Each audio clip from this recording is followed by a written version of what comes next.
Hello and welcome. We are going to be heading upstairs to the Grow Space, Greensboro's residency program for artists, to meet Jordan T. Robinson. He is the latest artist to be taking residency up there. He is a curator, artist, and entrepreneur, and we're going to be talking to him about his work with items that have meaning to him.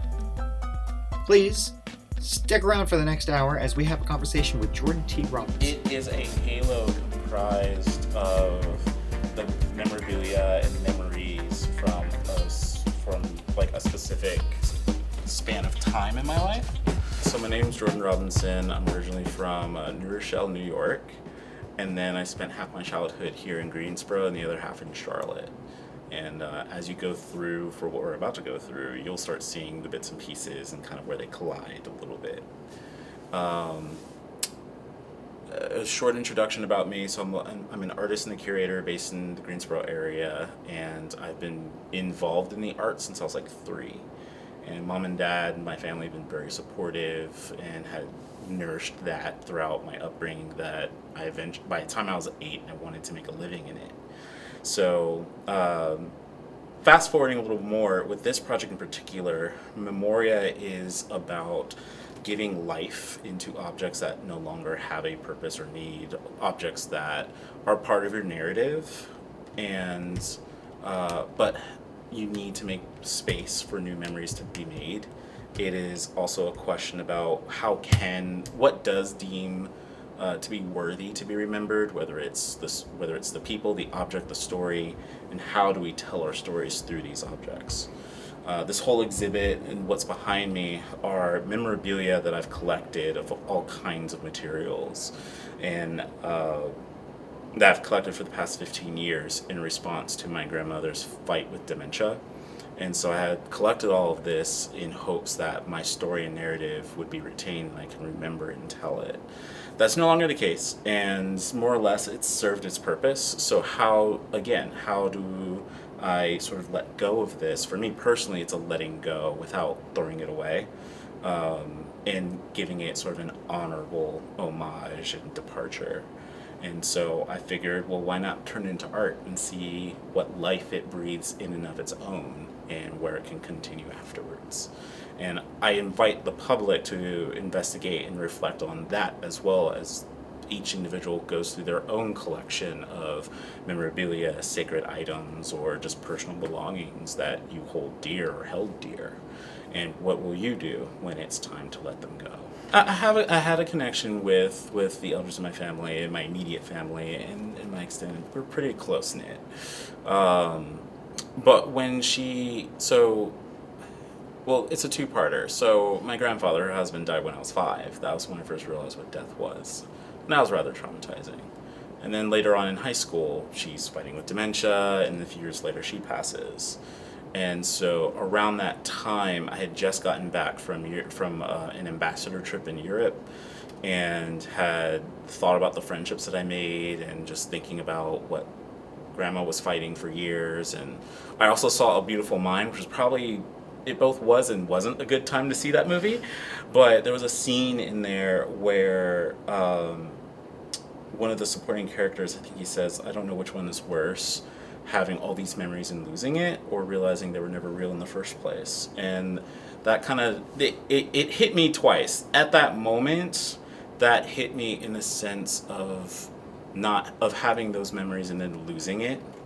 But then that idea came back up recently, like within the past few months, and I was thinking, but also as I'm held on to all this stuff, like, what am I doing to make room for new memories?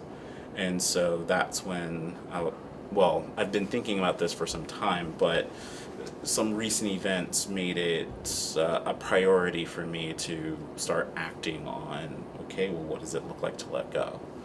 And so it's been a learning process, as well as like sort of like a creative workout of just, you have the idea, you have the concept, get started, and then as you get started, things kind of grow and evolve.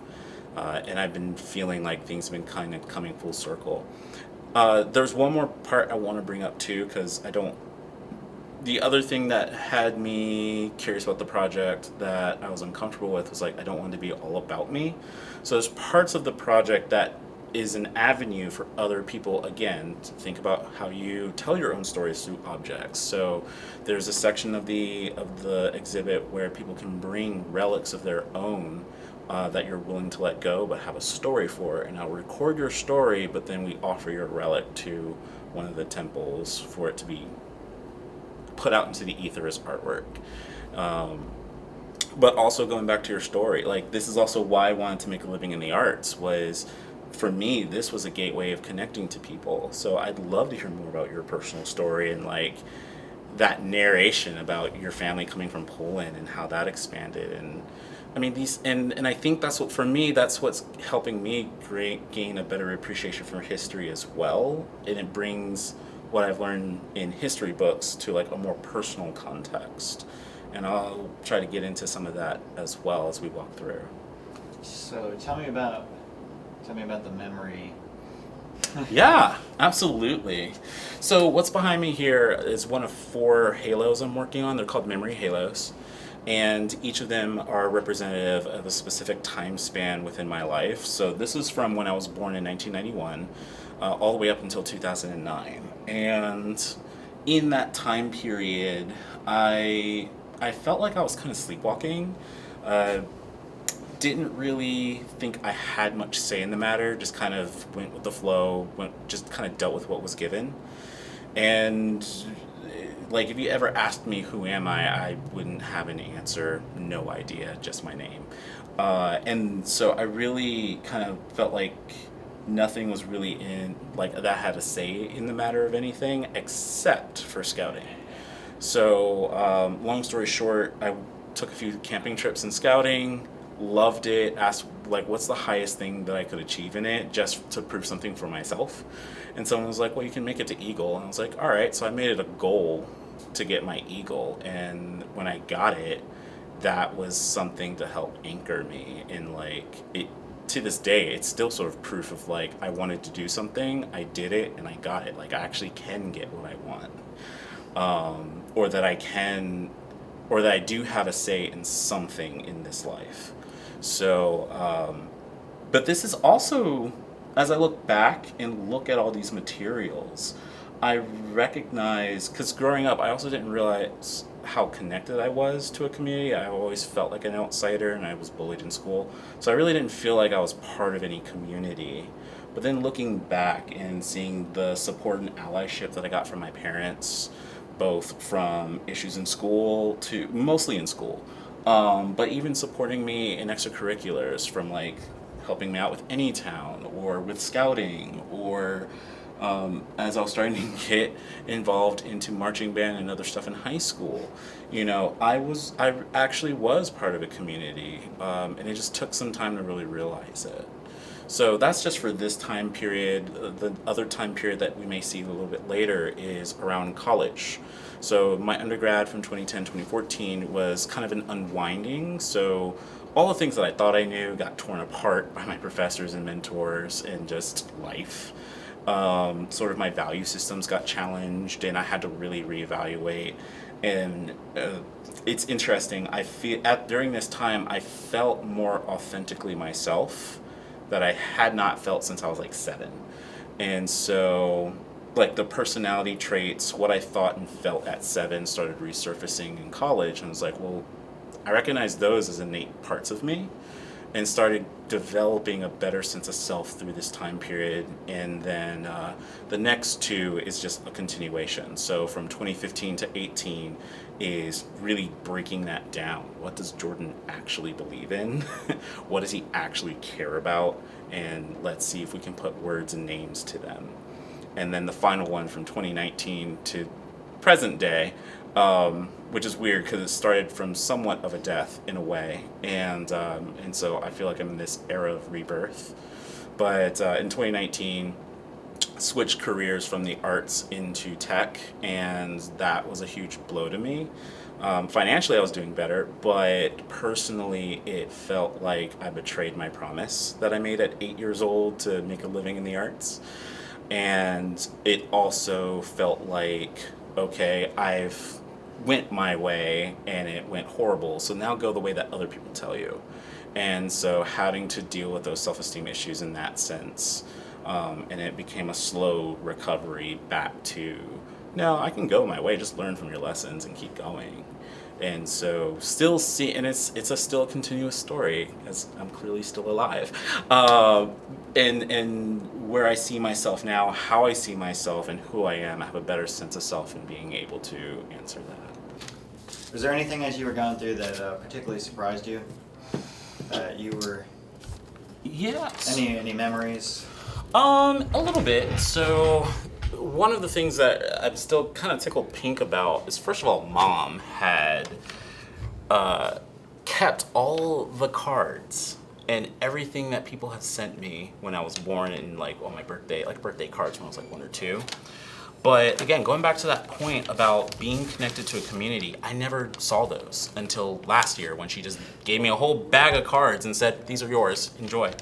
And so as I looked and just kind of noticed like family relatives that I did recognize, people I didn't recognize, and it actually brought back a memory.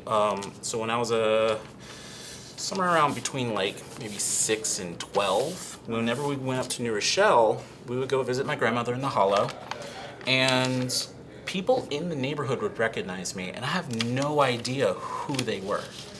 No idea. And sometimes, to be fair, sometimes I would just forget because I only see them once a year, but some folks generally did not know, but they knew me through Mom and Dad, and they were active in the community. I later found out Dad was, during the Rodney King incident, I was born 3 months after that incident happened. And then once the verdict came out and the officers were acquitted, everybody in New Rochelle lost their mind, and Dad eventually got involved with a group of people who helped do like a summer block party that year.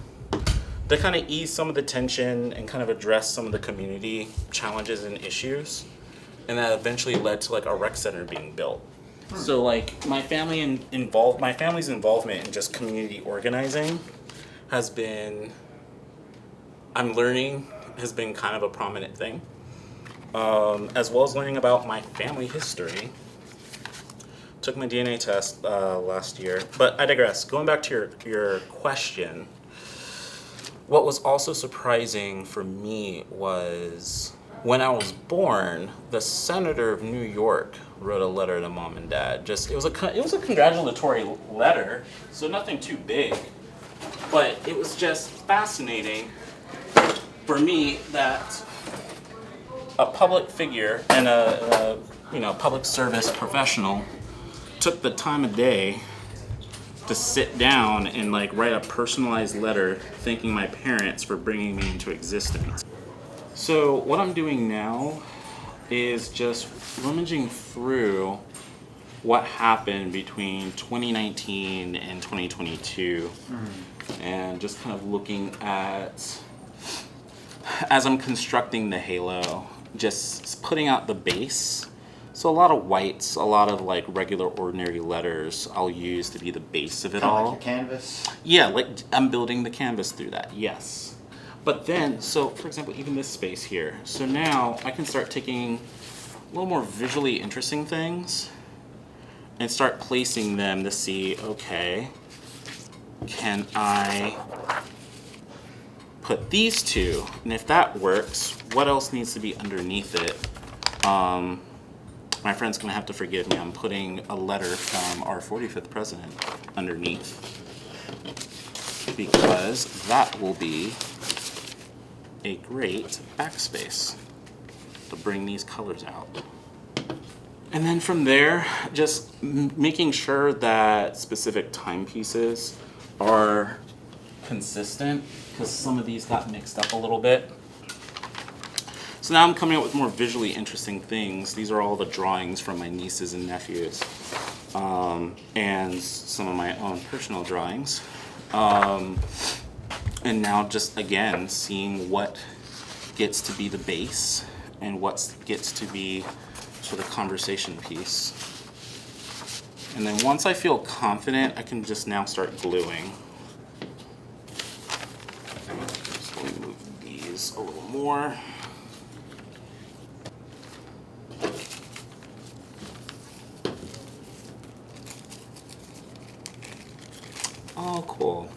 This was from our event at Elsewhere for Extravaganza. That'll be a nice way to keep this visually together.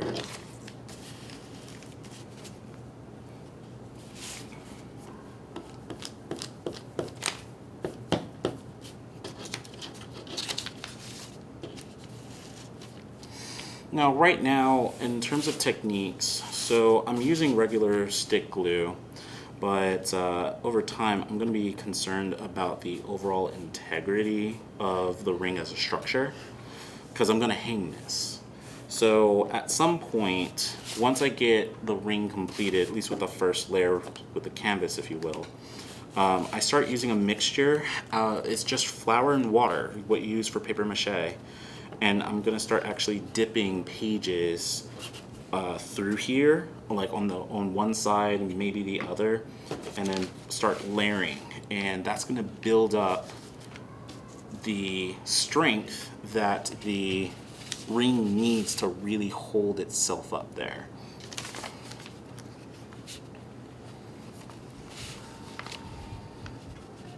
I'm just gonna keep working until you have questions. Okay.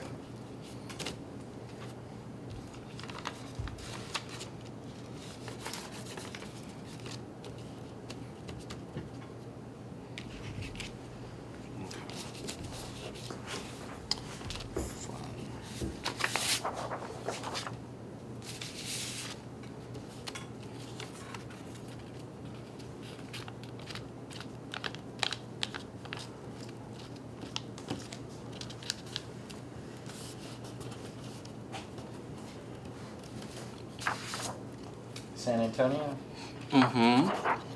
Went on a funny story. A good friend of mine that I met at work, and we ended up becoming very quick friends.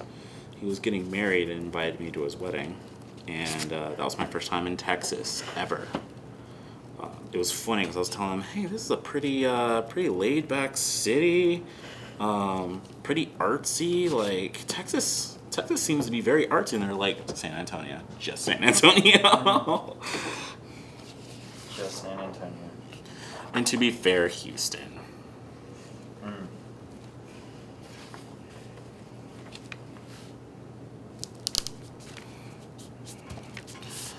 I have to go back. Unfortunately, I left, when I took the trip, I left my phone in Dad's car when he gave me a ride to the airport. Gotcha. So I had to buy I think they call it a burn phone or a pay phone. A phone you can throw away. This is funny. I feel like I'm doing a documentary at when I go through the a lot of times I'll go through the library to look up stuff or look through old articles and things. Oh, nice. Here, you're a one-stop shop for me. I don't have to. Yeah, it's kind of helpful that I became decided to become a curator. Yeah. That's kind of where I felt like I was most useful in my profession and career. So you curate at Elsewhere?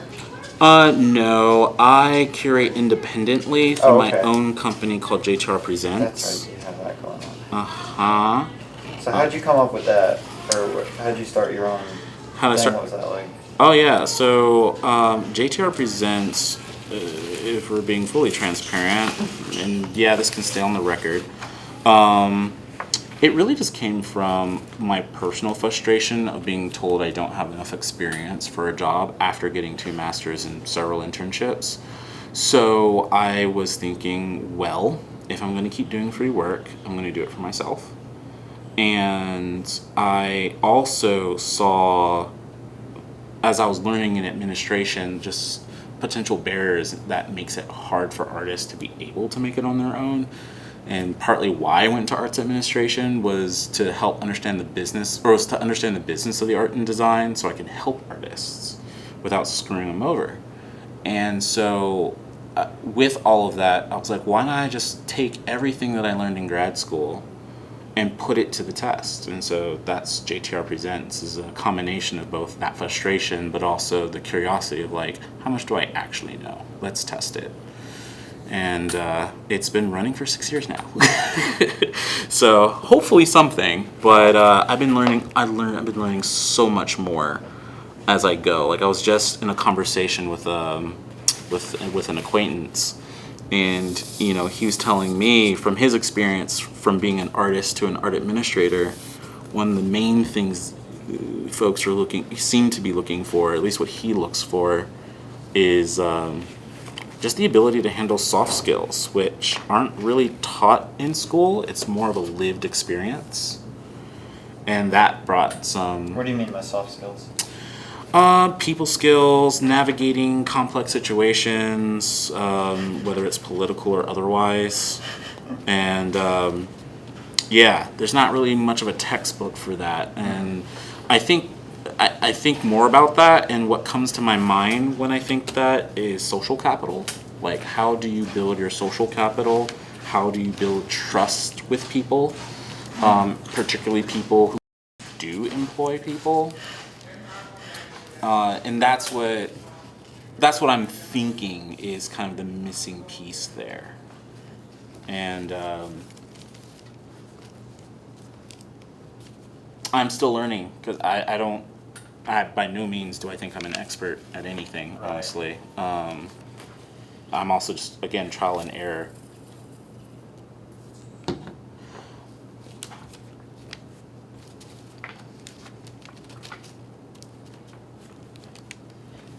Yeah, it's amazing what you find. That's like probably what you mentioned. Those soft skills are probably like as important, or probably more important than the structure of the curation itself, or whatever your profession is. Agreed. As much as I still believe in meritocracy to some degree, but I'm learning What's a more. meritocracy? Meritocracy, the idea of you're being judged by your merits. So with the soft skills, I'm leaning more and more and realizing it's less about the action and what you can do skill wise, and it really is more about who trusts you. Because you can be the next hot thing, but if no one can trust you, or if you have a record of harming a community, it's very hard for the community themselves to trust taking care of you.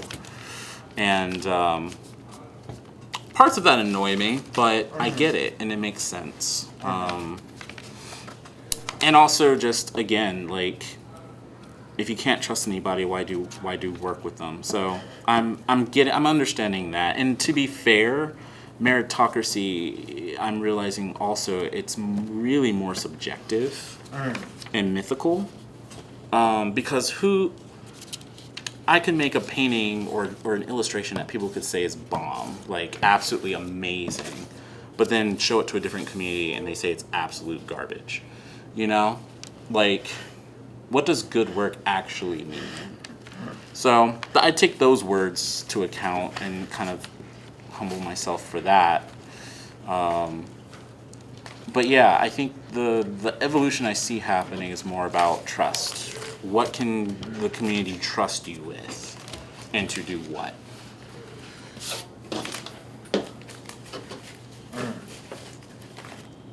That's funny. That's interesting. Yeah, it's definitely an experience. Granted, I interned for, I think, 8 months at Green Hill, but I also kept in touch with the staff that was still there. I kept in touch with the executive director that was there. And that was back in like 2014. Didn't think much of it. Was like, cool, something on my resume, keep it moving. When I came back in 2019, when I came back, I was in tech and I was miserable. The same director reached out to me and was like, "Hey, would you like to be on the board?" It's like, first of all, am I qualified? And then second, because I had student leadership experience and was like on an executive board in that sense, but I didn't think I had anything special enough to be on a board for a nonprofit. And She was like, well, you just got your master's in arts admin, so you do have knowledge, and you've worked with us, and frankly, we, like, institutionally speaking, so, like, several institutions in the area have not done too great of a job representing the public as accurately. So they want to address that. And I was like, well, if that's the case, great. Yeah, okay. And it's been a learning, like, even being a board member, and, like, yes, I have an education, but also just stopping and listening and asking questions with the folks that have been there, like, with the experiences themselves. They just gave me access to so much more, and I was realizing it was helping me grow faster in this field, in this work. But going back to what you were saying about trust and sort of that humility and being treated like, you know, like you're just starting for the first time. As annoying as I find that personally, or as annoying as I used to find that personally, it is actually kind of refreshing, because I'm realizing that it's not so much that you're restarting, you're at a new level. It's a new rotation. It's all cyclical.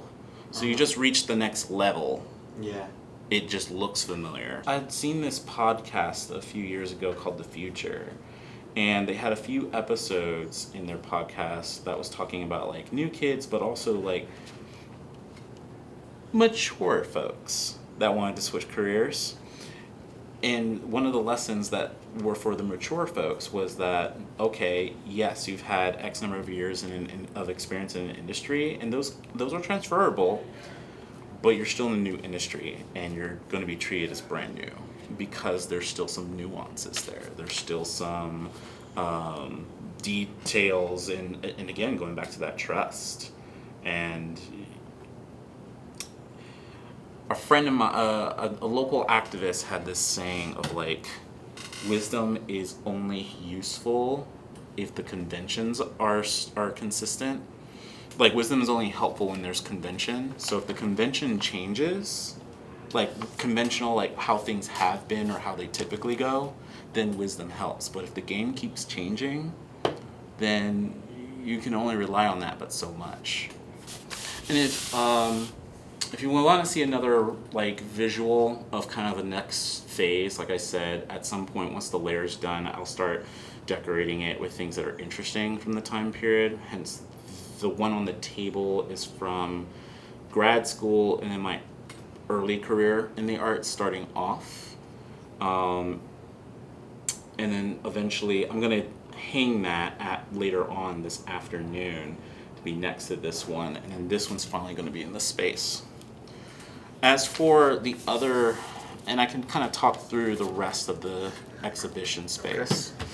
So how I went through this artistically was this idea of temples, and how each of our bodies are temples. And I had thought about, okay, for whatever reason, shrines were just in my mind. A shrine, when I first started doing stuff with Elsewhere, this idea of shrines came up if I ever got a residency there. Also thought about this idea of sort of like this adventure, like this personalized adventure.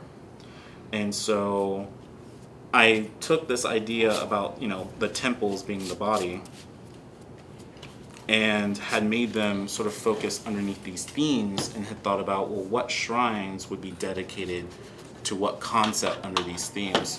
And so in each of the each temple is a theme. One is memory, another one's reconciliation, and then the other one is healing. And those have been on my mind for years now. With memory, like I said, with memorabilia and memoria, and just, again, what in my life has been worth remembering. I look at all the objects there in the shrines. The shrine that's at the window are all objects from my childhood, or objects from people who have been in my childhood. The temple itself is the papier-mâché body statue that is wearing a Merlot colored suit. And that suit I used specifically as a response to a saying that was said often growing up was, I'm a black male in usually a white space, and I have to be mindful of that because anything that I do or say can be weighed differently than my other racial counterparts. I think about that. I think about how I'm perceived all the time based off of that conversation that's been reiterated in different ways by different people.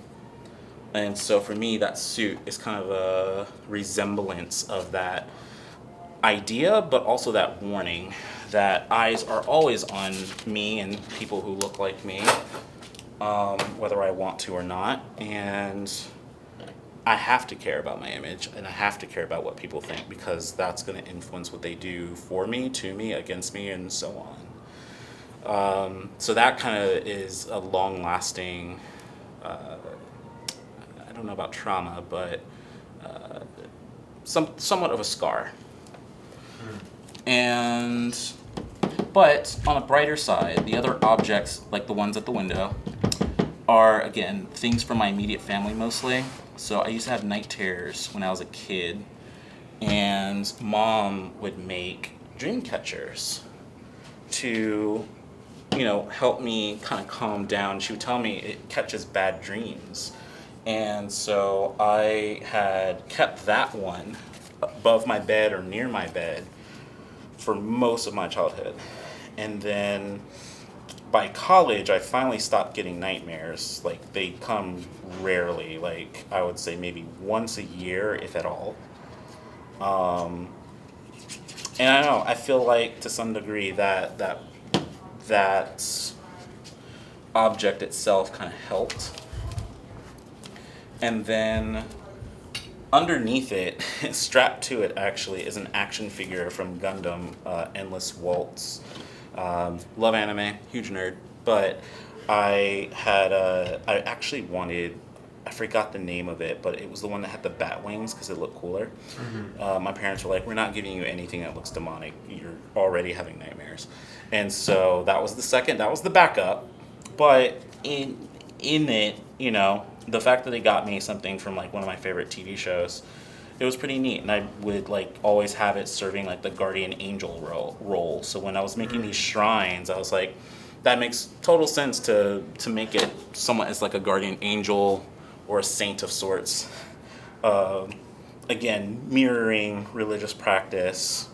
And that's also another sort of motif through this whole project. At least for me, I'm a very spiritual person, and not religious per se, but recognizing religion and rituals and some of their roles. And so I look at this in an artistic sense about like what, again, back to the topics of each theme, what are you reflecting on? What do you reflect on? Like that whole temple itself is thinking about what objects from your childhood still play a role in who you are today. What childhood memories still affect you to this day? If there's anything I have of advice, save your money, use YouTube. Yeah. So you went to college and you got your master's, correct? I went to A&T first, and then I went to SCAD. Yeah. I don't regret it. I still think it was great and worthwhile. I think just my personal experience going through the profession, and again, like over 800 rejections, just that conversation about experience. Like, what are we really talking about when you say, oh, we're looking for someone with more experience? So my friend / acquaintance colleague had give me some clearer insight of what that means. And it makes sense to some of the other resources I've seen so far. But yeah, if there's any advice I would give, join a professional organization in whatever your field is and use YouTube. Go to college if you have to, is my only message. Did you come out with student loans? Yeah. Yeah. Save your money too. That could be better too. Save your money. Don't use student loans. Yeah. Yeah. But that, again, and that, actually, no, that's not quite related to anything we talked about. Because I was going to say, like, talking to my parents about it a while back, you know, I felt like I did something wrong, or that I was just a mess up. And they're like, no, the game changed from what conventional wisdom told you to do. Because, like, growing up, you're told to go to school, get your degree, that's what gets you access to better paying jobs, be set. Not the case. Or at the very least, there's tons of nuance. So that's kind of, again, the soft skills and personal experiences you kind of have to figure out is kind of how I'm taking it.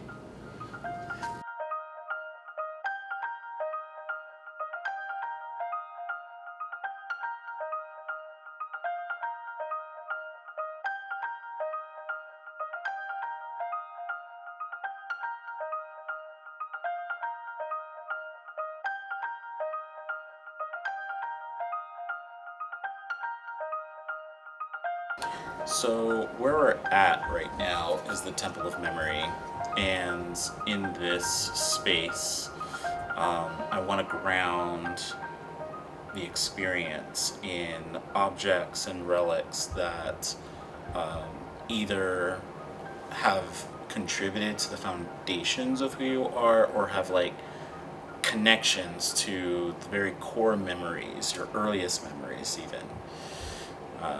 Growing up, I had nightmares, really bad ones, really vivid ones, and I remember Mom would she made this dream catcher for me, and so I kept it by my bed for years, and in a way it brought me enough comfort, and over time the nightmares, although they became more intensive, they became more rare, and by the time I was in college, like I think it happened only one time, and that was it for all 4 years.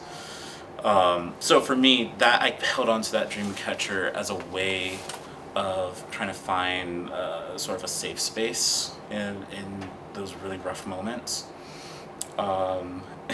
Related to some degree, my favorite TV show, Gundam Wing, had like these action figure Mobile Suit Gundams, and the one I really like is the one with the bat wings. It just looks cool.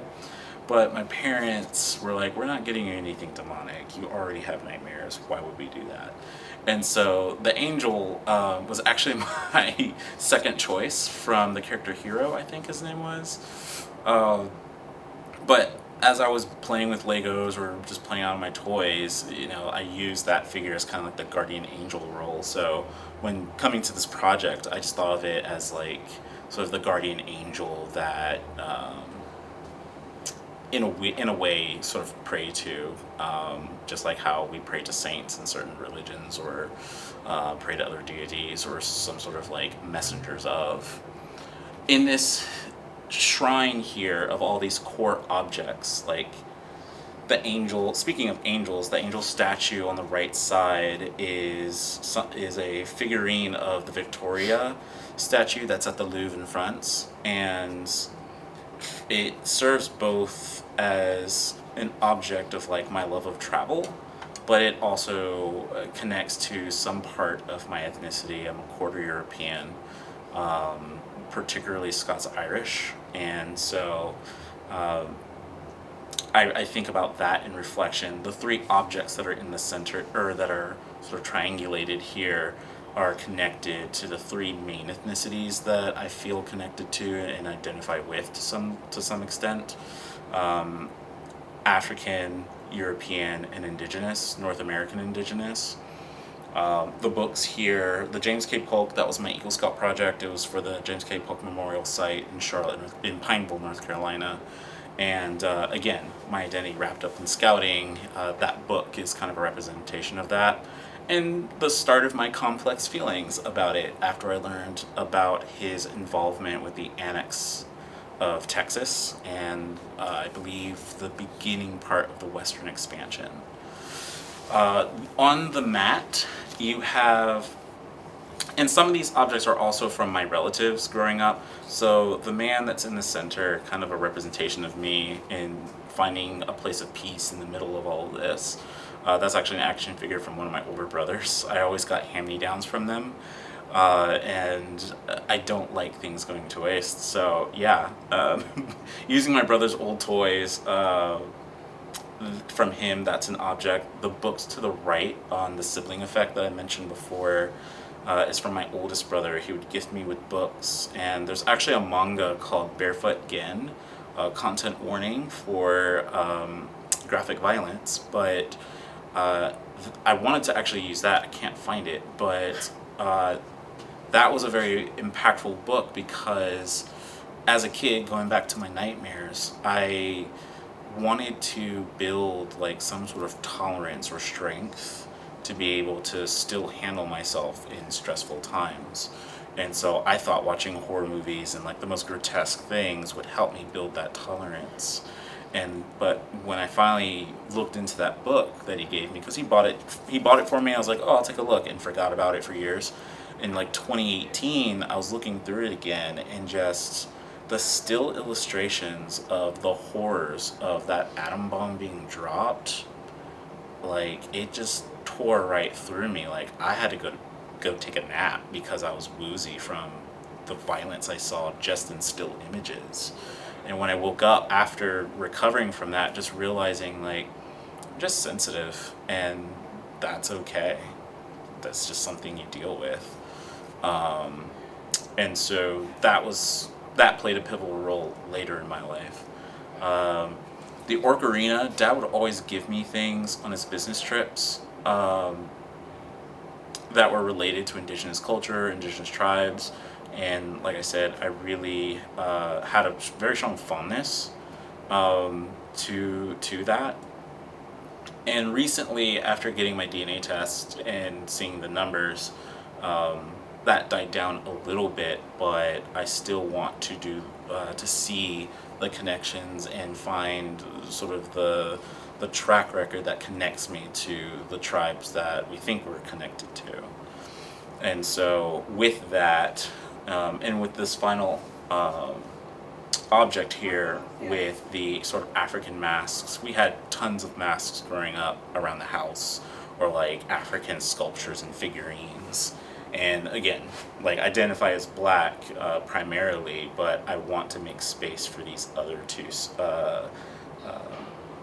cultural and racial identities. And so in that, in this form of memory, like those were kind of the things I wanted to hone in and kind of focus on. And with the body here, I had mentioned before about the suit and how, image was important. Mm-hmm. And I, growing up, constantly having to think about my conduct and how I'm perceived. I wanted to use, this was actually one of my nicest suits. I just can't fit it anymore. I wanted to use one of my nicest suits to kind of really play into that. And going back to what I was saying about community, just being showered literally in cards from folks, and just realizing just how connected I am to a lot of people. It's very grounding, humbling, and I think is intimately tied to who I am as a person. I don't know why, I feel like I want to show you this. This has been on my mind lately. Side rant. I hate the word lifestyle. My life is not a commodity. No one's life is. As I just opened this up and saw it, and that's kind of the first thing that came up, so I just wrote this in the corner. I feel like that's really important to keep grounded in a lot of this. I'm currently sitting in the Temple of Reconciliation. So under this theme of reconciliation, I think about it internally and externally. So it's a bit of a two-parter. With internally, there's a couple of things. One is self-worth, and then the other one is sort of my conflicted feelings within scouting. Again, love scouting. It played a very pivotal role in my life. But I still had complicated feelings, like James K. Polk, but also like the don't ask, don't tell policy, which scouting had also took that from military, and scouting often reflects our current military in some aspect or another. In fact, many folks who go into scouting end up in military service of some sort in some capacity. And so I'll start with with that actually. So in scouting, I got my Eagle rank in 2009, and at that time the don't ask, don't tell policy was still in effect for scouting, and so it was very much a thing that was informally said was they can't ask you, but like as long as they don't know that you're gay, bi, or whatever else, and as long as they don't know that you're atheist or agnostic, you're fine. Like you'll get it, because those are the two things that will stop you during that time. And so at this time, I was still questioning my sexuality and identity, and had my own, still filtering that out. And so for the longest, I kept that quiet and only came out to like 2 friends that I trusted. So that was an internal one. And later on, when I was at A&T, I started reading up and getting like newsletters and stuff that there were a number of Eagle Scouts that were turning in their Eagle rank as protests against the policy. And because, the policy was that if you, in terms of scouting, if they found out that if you were openly LGBT, or they found out, then you would be barred from getting your Eagle rank. And if you're an adult, you would be barred from being a Scoutmaster. And so that was an issue. And I think, again, if you're agnostic or atheist, then you were just kept from getting your Eagle rank. And so I was debating on whether to give that up after all the work I put into it. And I was still holding out hope that it was going to, because I was also told getting your Eagle would help you get a job. So I was like, ooh, do I really want to give up that leverage? And I was torn, but, by the time I came to a decision to forfeit it, the policy finally were taken down. And so then I had to ask myself, what do I do? And where do I go from here?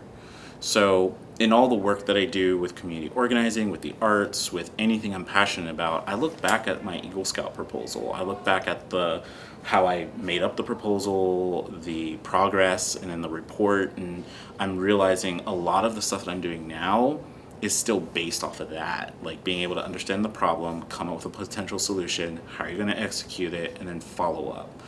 And those were really fundamental skills in leadership that helped me later on. And so I used that in the advocacy work.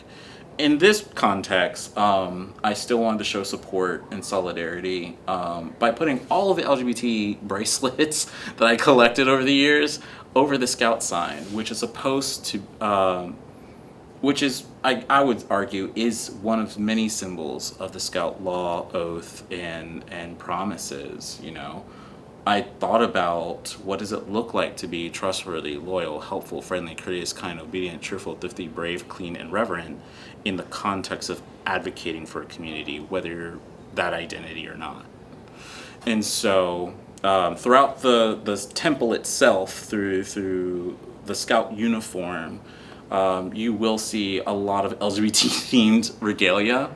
And then segueing into the other internal struggle for me about self-worth, again, that Eagle rank was very much, going back to our conversation about meritocracy, I look at all the awards and certificates and trophies and whatnot that I did accumulate as a way of like measuring tangible worth. Like, what have I done that we can see? And so those were it. In the window shrine is actually a combination of 2 shrines. One of accolades, so the Eagle Scout stuff, things from my high school band, A recent award I got from Greensboro JCs, my work with the Multicultural Center at A&T with their Scholars Latino initiative. I was a mentor to help Latino students get into college.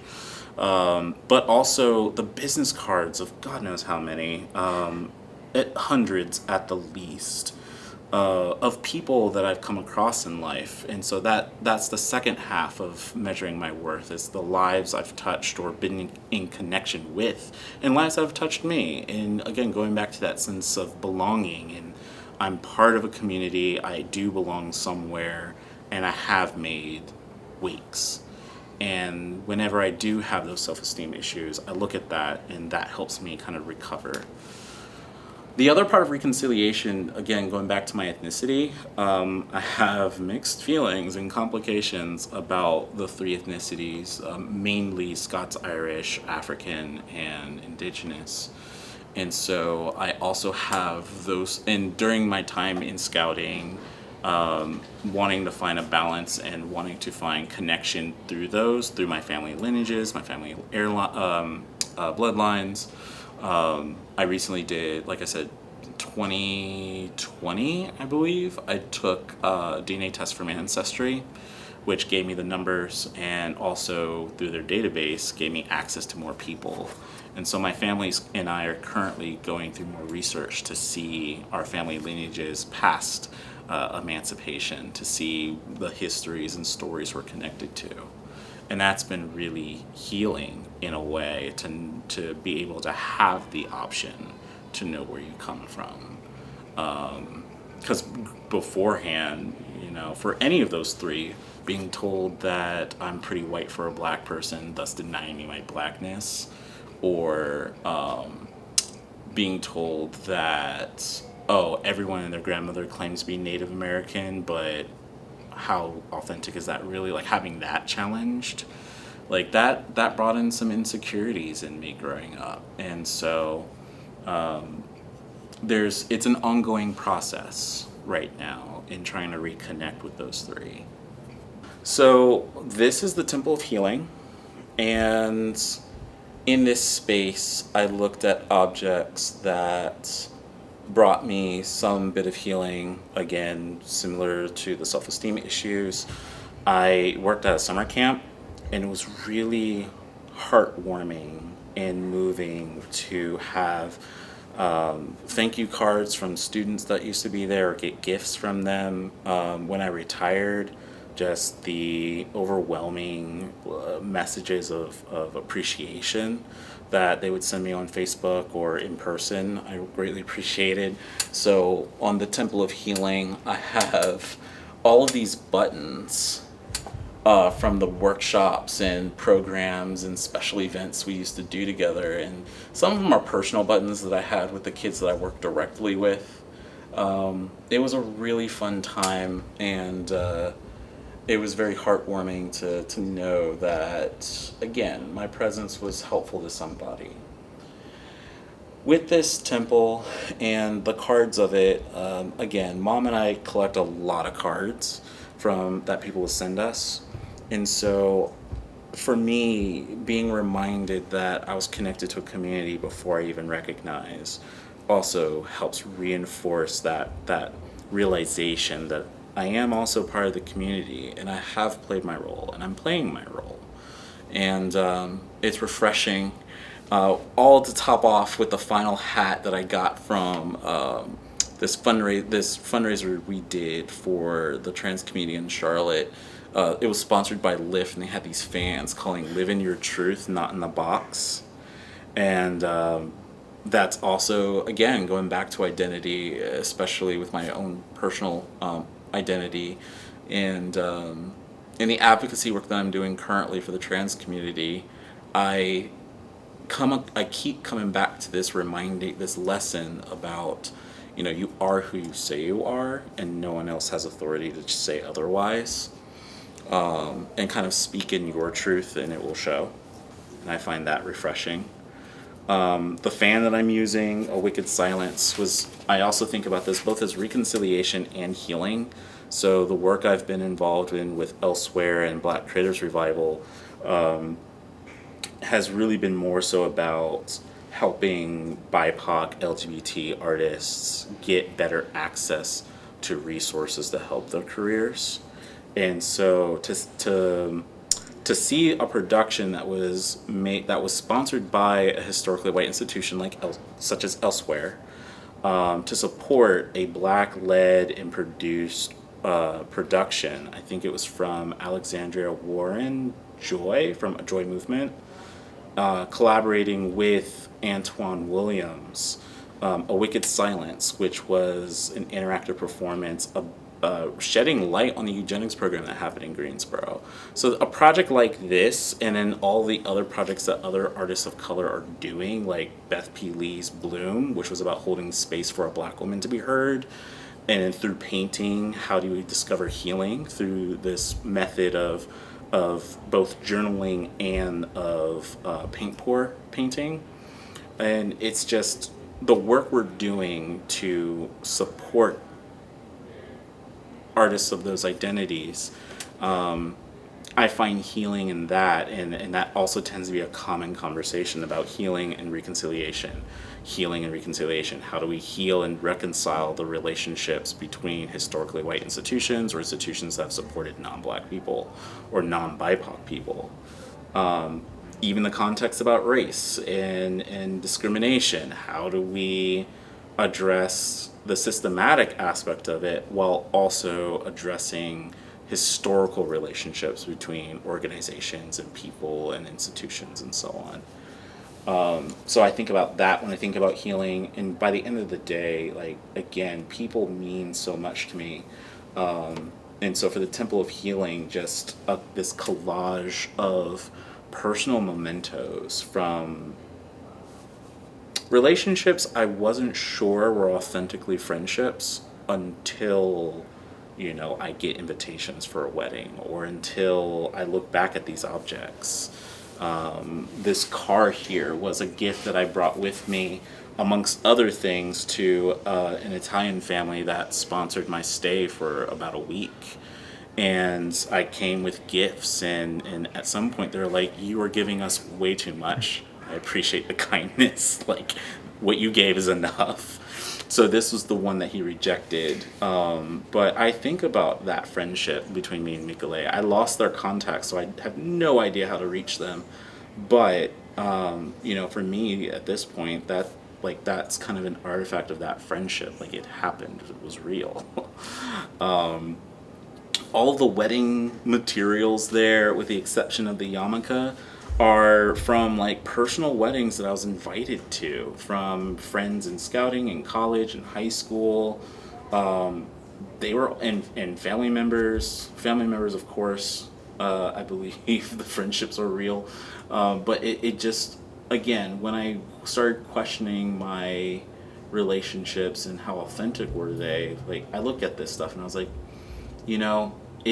that's a lot of money to invite someone who you wouldn't care about to a wedding. So maybe there is something there. And again, it's another way for me to address some of the self-esteem issues or other personal stresses that or scars or personal scars that helps with my own internal healing.